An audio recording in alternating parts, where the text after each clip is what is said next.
Atenção, chance girando. Saiu o primeiro gol. Ademir da Guia. Toda a minha família era palmeirense, né? E a história que minha mãe conta é que o meu tio que fez o parto, minha mãe com dor de parto e ele assistindo pelo rádio o pênalti que o Ademir da Guia tinha que cobrar, né? E avisando ela para segurar o bebê, porque faltava só um minutinho, né? E aí eu acho que aí foi o momento da conversão.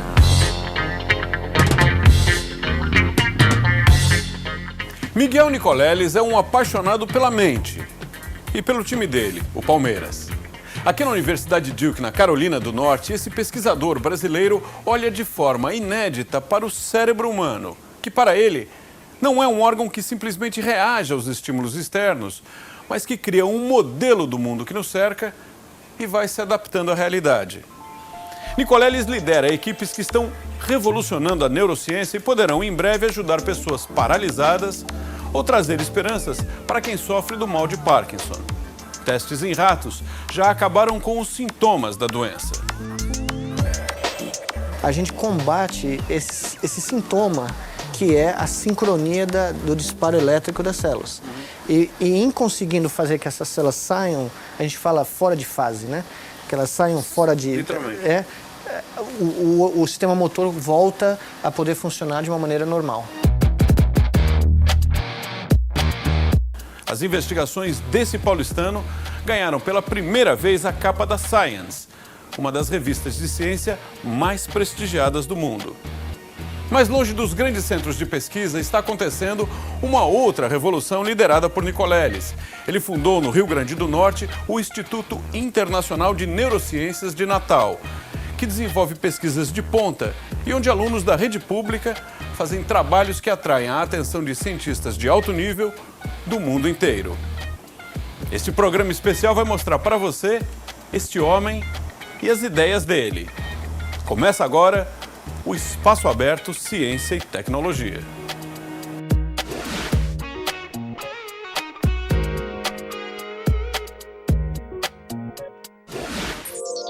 Imagine que dentro das nossas cabeças existem tantas células cerebrais quanto existem estrelas no universo. Assim como os astrônomos mal começaram a descobrir tudo o que existe na imensidão do espaço, neurocientistas até agora só deram alguns passos para entender o funcionamento do cérebro. Mas Miguel Nicoleles, paulistano, formado na USP, é um dos que está indo mais longe nesta jornada. No Brasil, ele é associado ao Hospital Sírio-Libanês, no estudo de técnicas para registrar a atividade do cérebro. Ele fundou e dirige o Instituto Internacional de Neurociências de Natal, no Rio Grande do Norte. E nos Estados Unidos, onde mora, é professor e chefe de um laboratório na Universidade Duke, na Carolina do Norte, um dos 4 maiores institutos americanos para pesquisas do cérebro. Desse laboratório veio a mais recente descoberta da equipe de Nicoleles, um tratamento para melhorar os sintomas do mal de Parkinson. Terapias tradicionais estimulam o cérebro com choques elétricos de baixa voltagem, o que exige abrir o crânio e colocar eletrodos lá dentro. Mas Nicoleles tem uma técnica revolucionária. Ele usa a espinha dorsal como o alvo do tratamento. A ideia era usar a espinha dorsal como uma rodovia que acessa quase todas as regiões fundamentais do sistema motor do cérebro. E aí, curiosamente e paradoxalmente, usar essa via para introduzir ruído no cérebro, para fazer com que as células que na doença de Parkinson estavam disparando todas juntas, que é isso que acontece, elas começam a disparar todas de uma forma rítmica, todas ao mesmo tempo, ou boa parte delas ao mesmo tempo, de uma maneira muito previsível, de uma maneira muito ordenada. Mas essa ordem produz os sintomas da doença, a dificuldade de se locomover, o tremor, né? Então, na realidade... É como se fosse um curto-circuito, na verdade. É quase como se fosse no nosso jargão, é uma crise epilética, quase que fosse uma crise epilética, né? Na epilepsia, as células também disparam todas juntas e aí você perde a consciência, né? Fica uma coisa... Fica tudo sincronizado. Estímulos neurológicos coordenados são ruins, então? A atividade elétrica sincronizada dessa maneira, tão de alta sincronia, é deletéria, é patológica. Então, o que nós fizemos foi achar um lugar no cérebro, que é a medula espinal, onde a gente pode injetar um pouco de ruído no sistema, de tal maneira que essas células possam escapar dessa oscilação, que elas possam começar a disparar fora desse padrão ordenado. É como criar um pouco de caos dentro do cérebro. E no momento que a gente fez isso, o animal quase que instantaneamente começa a poder andar, engolir comida, manipular o rosto, fazer todos os movimentos que ele não conseguia fazer por causa da patologia que foi induzida, né? Os ruídos são introduzidos no cérebro de ratos através de impulsos elétricos aplicados na medula espinhal, perto da base do crânio. Essa é a região onde se concentram as fibras nervosas que levam e trazem informações entre o cérebro e as regiões motoras. O resultado aparece em questão de segundos. 2 a 3 segundos. É quase que instantâneo. E enquanto esse estímulo está sendo aplicado, isso acontece? Enquanto o estímulo estiver ligado nessa frequência 300 Hz, nesse caso, nos roedores, eles podem andar, eles podem engolir, eles podem manipular a face. Nada do que eles conseguiam fazer antes? Nada do que eles conseguiam fazer antes. Então é uma reversão do sintoma motor. Os sinais coordenados continuarão vindo do cérebro, mas você vai criar um... Eu vou criar um distúrbio. A doença vai continuar a progredir, né? Porque a gente não atua, não é uma cura da doença. Não, o processo neurodegenerativo, isso é bem importante, fique claro, né? O processo neurodegenerativo continua a progredir. Todavia, a gente combate esse sintoma, que é a sincronia do disparo elétrico das células. E em conseguindo fazer que essas células saiam, a gente fala fora de fase, né? Que elas saiam fora de... Literalmente. O sistema motor volta a poder funcionar de uma maneira normal. A próxima etapa, ainda este ano, será testar a terapia em macacos. Isso deverá ser feito no Brasil, no Instituto Internacional de Neurociências de Natal. Se der tudo certo com os macacos, o teste em seres humanos será feito em 2012. Cirurgicamente é uma técnica muito simples, pode ser feita quase que em qualquer ambulatório e o paciente pode sair, o custo é muito baixo, o paciente pode ter alta muito rápido, porque é uma coisa muito superficial essa inserção. Uma pessoa que está sofrendo mal de Parkinson, não tem coordenação. Sim. Me lembra sempre a figura do Muhammad Ali. Sim, sempre... é verdade. Se você hoje pegasse o Muhammad Ali, no estado em que ele está, e fizesse uma inserção dessa, ele conseguiria normalmente andar? Evidentemente eu não sei a resposta porque nós não fizemos os estudos, mas se a medula espinal tratar os sinais como a medula do rato, né, e o cérebro tiver a mesma resposta que a gente viu em roedores, a ideia é essa. A ideia é que o tratamento poderia começar no início da doença ou mesmo em estados avançados. E a vantagem é que você teria esse tratamento logo no começo, você tomaria menos medicação. Então, como a gente desenvolve tolerância normalmente a essa medicação, usando uma dose mais baixa, você podia manter a medicação por muito mais tempo. Então, iria demorar muito mais tempo para você precisar aumentar a dose dessa medicação. Talvez décadas, exato. Como é que você chegou à conclusão de que introduzindo um ruído e portanto, eliminando essa coordenação dos sinais, você, na verdade, recupera o movimento? Na realidade, eu falei isso muito porque é a pura verdade, né? Nós só tivemos essa ideia porque o laboratório aqui tem múltiplas linhas de pesquisa e a gente olha em muitas coisas ao mesmo tempo, né? Então, há mais ou menos 10 anos atrás, eu estava interessado, por um período, em estudar formas de tratar a epilepsia sem ser com medicação. E literalmente, exatamente. E nós descobrimos, na época teve um relato que um nervo que passa aqui no pescoço, chamado nervo vago, se você estimulasse ele, você tinha a chance de parar com crises epiléticas. Mas o problema do vago é que ele inerva o pulmão, o coração, então tem efeitos colaterais que poderiam ser sérios, né? E desde que eu estudei no Brasil, eu lembrava que o nervo trigeminal, que é um outro nervo muito grande aqui na face, contém o mesmo tipo de fibra que o nervo vago contém, só que ele só inerva a face e os músculos e a pele, né, da face. Não tem um efeito colateral importante.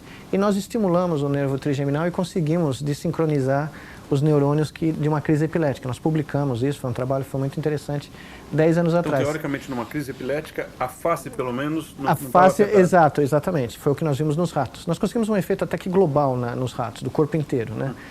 Aí, quando eu vi o padrão dos animais com Parkinson, quando a gente começou a registrar, eu olhei o padrão, é aquele negócio que nem astronomia, né? O cara que viu uma estrela olha para outra, reconhece. Eu olhei o padrão e falei, pô, é a mesma coisa. Então, é capaz de funcionar. E, com exceção do Rômulo, que é o primeiro autor, o meu estudante do Chile, que comprou a ideia na hora, todo mundo olhou para mim e falou, você está louco, né? Isso é Parkinson, não é epilepsia. Eu falei, mas e se Parkinson for um tipo de epilepsia? E é? E a nossa conclusão é que é. A nossa conclusão é que evidentemente é um tipo especializado. Só que não aguda. E não é aguda, é crônica É. e é de uma magnitude menor, né? Por isso que você não perde a consciência durante esses tremores e a dificuldade de locomoção. Mas, do ponto de vista genérico, é como se fosse uma pequena crise epilética contínua, né? E foi aí que nós decidimos começar com o nervo trigeminal. Nós estimulamos o nervo trigeminal, o rato começou a mexer a cabeça. Eu falei, vai funcionar, nós só precisamos achar o lugar onde o corpo inteiro vai... E aí é a medula espinal. Aí nós fomos para a medula espinal. Olhar para problemas de uma forma que jamais ocorreu a ninguém define a genialidade de Miguel Nicoleles. É um jeito de fazer ciência que começou nos tempos de faculdade. Eu entrei com 17 querendo ser neurocirurgião, era uma obsessão quase, né? Mas aí 4 anos dentro do curso médico eu cheguei à conclusão que eu queria fazer pesquisa, comecei trabalhando com computação na época, o que era Uma coisa nova. muito nova. Computação e medicina em 84 era muito novo no Brasil, né? E 83. Mas aí eu cheguei à conclusão que eu queria integrar o que eu estava aprendendo em computação com o estudo do sistema nervoso, né? E eu tenho a impressão que a decisão por neurologia, agora pensando 26 anos, 27 anos depois, foi porque na minha família, meus avós, ambos faleceram por problemas, paterno e materno, por problemas neurológicos. E eu acho que aquilo me impressionou muito.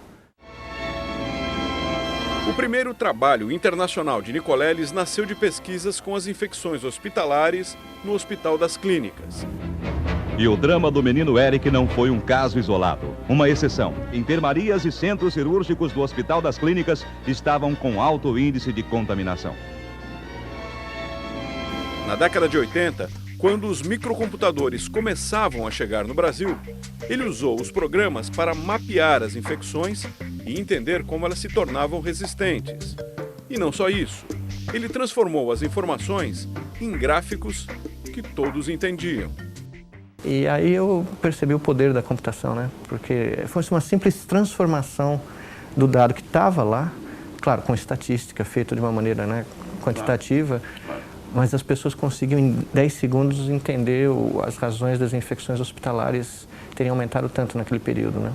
E aí você veio para os Estados Unidos por quê? Quando eu estava terminando o curso, eu comecei a ler astronomia, eu comecei a frequentar os cursos de física da USP, né? Só para assistir às aulas, né? E numa dessas aulas teve uma referência de um livro que eu fui comprar de radiotelescopia, né? Que eu vi radiotelescópio, imagem de radiotelescópio, que é uma coisa maravilhosa, né? E aí eu comecei a ver como os caras mapeavam... Veja o que o Hubble produziu. Exato. E aí eu comecei a ver como eles mapeavam um pedaço do céu, detectando fontes de onda de rádio, né? Certo. Então você conseguia ver galáxias e objetos pelas emissões. E eu falei, pô, mas por que a gente não pode fazer isso para o cérebro, né? Usando múltiplos eletrodos em vez de um eletrodo só? Porque a gente também emite, só que é um sinal elétrico muito pequeno. baixo. Aí eu comecei a desenhar a ideia do que eu queria fazer, né? E aí eu mostrei para o Dr. César, né? Eu falei, olha, é isso que eu gostaria de fazer daqui para frente. E ele falou, para fazer isso, o laboratório chama aeroporto. Você vai lá, pega o avião, né? E quando eu vim para cá, antes de vir, evidentemente, eu me comuniquei com esse professor, John Chapin, que estava na Filadélfia, tinha acabado de chegar na Filadélfia, e que estava com a mesma ideia. E calhou da gente se encontrar, né? Foi uma coincidência. Vocês conseguiram? Nós conseguimos, foi isso que nós desenvolvemos. Vocês conseguiram ver os neurônios funcionando? Nos próximos 5 anos nós passamos dia e noite desenvolvendo essa técnica. E em 93 nós publicamos um trabalho que eu até achei ontem à noite, a cópia original na Nature, mostrando a técnica. E foi um choque, né? Porque todo mundo registrava uma célula de cada vez, um neurônio de cada vez. E de repente nós tínhamos 50. Capacitores, resistores, LEDs, reguladores de tensão, diodos, fusíveis pequenos e grandes. Parece uma oficina eletrônica, mas na verdade é o laboratório do Hospital Sírio-Libanês em São Paulo. Com esses componentes, os cientistas montam eletrodos para registrar a atividade elétrica das células. Eles são implantados no cérebro por meio de uma pequena janela, aberta cirurgicamente. Um único eletrodo é capaz de ouvir 50 células. Você faz uma janela no osso, né? Então você vê aqui o tecido cerebral bonitinho, rosa, os vasos sanguíneos todos direitinho. E uma vez que você isolou isso aqui, você pode vir com os eletrodos e fazer um implante, que é exatamente o que nós estamos fazendo aqui. E uma vez que esse implante está posicionado no lugar, você fecha isso aqui, sela essa janela e o que acontece é que as pontas desses eletrodos estão do lado de células. E é por isso que a gente captura a corrente elétrica de cada um dos neurônios. E como a gente está registrando muitos deles, é como se realmente estivesse monitorando uma tempestade neural, né? uma grande quantidade de atividade elétrica do cérebro. E é com isso que a gente usa para decodificar que sinais o cérebro está produzindo. Registrar simultaneamente a atividade de 50 neurônios é como ouvir o som de uma orquestra cerebral.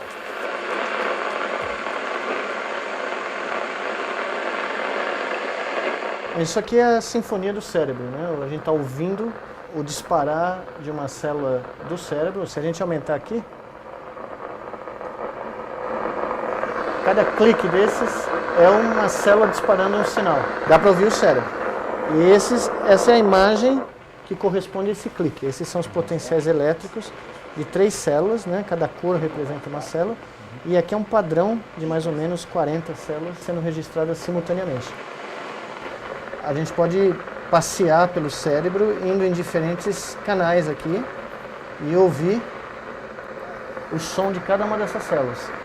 Eu consigo saber onde eu estou no cérebro, eu ouvindo esse sinal eu consigo saber o que o animal está fazendo e eu consigo usar esses sinais, basicamente, para mandar comandos. Isso, para gerar comandos digitais que podem ser usados para controlar um braço mecânico.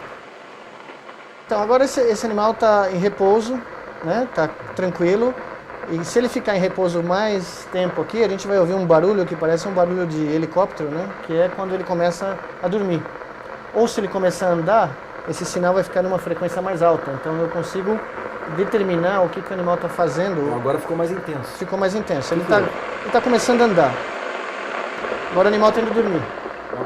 Ele acabou de... Esse é o barulho. Esse é o ruído tradicional do começo do ciclo do sono do animal. Isso é uma verdadeira sinfonia. É uma sinfonia cerebral. Ela é a música que define a essência de cada um de nós. Foram precisos 15 anos para que a equipe de Nicoleles passasse do monitoramento de 50 células para o número de hoje, 500 células monitoradas simultaneamente.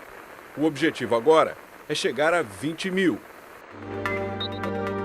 Investigar a atividade das células cerebrais tem um objetivo claro: permitir que pessoas deficientes voltem a se movimentar com a ajuda de próteses robóticas, comandadas pelo cérebro.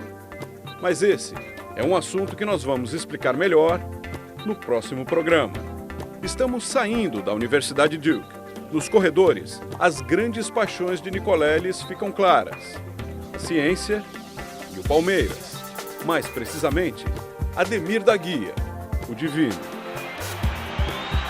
Eu acho que eu nunca vi ninguém jogar daquela maneira. Elegante. E com uma ética, né, de jogador, né? Nunca vi o Ademir da Guia fazer uma falta, nunca vi ele desrespeitar o juiz, nunca vi ele fazer nada de tudo que a gente vê hoje, né? Ele jogava futebol. Ele era um profissional daquilo mesmo, né? Quando eu levo meus filhos no estádio hoje, é um confronto, né? E quando a gente ia no Pacaembu nos anos 60, era um espetáculo, né? Era um grande espetáculo, né? Eu vi coisas nos anos 60 da torcida do Palmeiras aplaudir o gol do Pelé contra o Palmeiras. Mas é claro, Pelé do Santos. Mas era uma coisa fenomenal, né? Um craque da ciência e um craque da bola. Ademir da Guia nem suspeitava que poderia ter entre os fãs alguém tão especial. E eles se encontraram no estádio do Palmeiras. Estavam em casa. Doutor Miguel, Boa tarde, muito prazer em conhecer, é uma grande honra para mim. Eu é quem agradeço, eu fui incumbido Nossa. de poder lhe passar as mãos Puxa lá, a camisa que eu pude jogar durante tantos anos. eu lembro né? muito bem, nossa, Para mim foi uma honra muito grande Nossa, que emoção. e que o senhor possa ter muito sucesso. Tem ajudado tantas pessoas, né? E nós também, Imagina. na nossa vida, conseguimos trazer tantas alegrias nas vitórias da Sociedade Cultural Palmeiras, então o senhor merece, sim. Muito obrigado. Às vezes eu estou dando uma palestra no meio de um lugar nenhum no mundo, eu quero fazer uma comparação e o que me vem é uma comparação de lembrar de uma jogada, de um momento da infância aqui no Brasil, né? Eu lembro em detalhes Verdade. jogadas que eu vi quando com um menino que eu poderia desenhar no papel hoje, né? Ou então descrever, né? Que foram coisas que marcaram muito, né? Na próxima semana você vai conhecer as pesquisas que podem ajudar os pacientes com paralisia. O futuro é a interface cérebro-máquina. E um mergulho em uma das mais ousadas experiências do cientista Miguel Nicoleles. O ensino de ciência de primeiro mundo está transformando vidas e mentes. Nós esperamos por você na próxima semana aqui, no Espaço Aberto Ciência e Tecnologia. Até lá!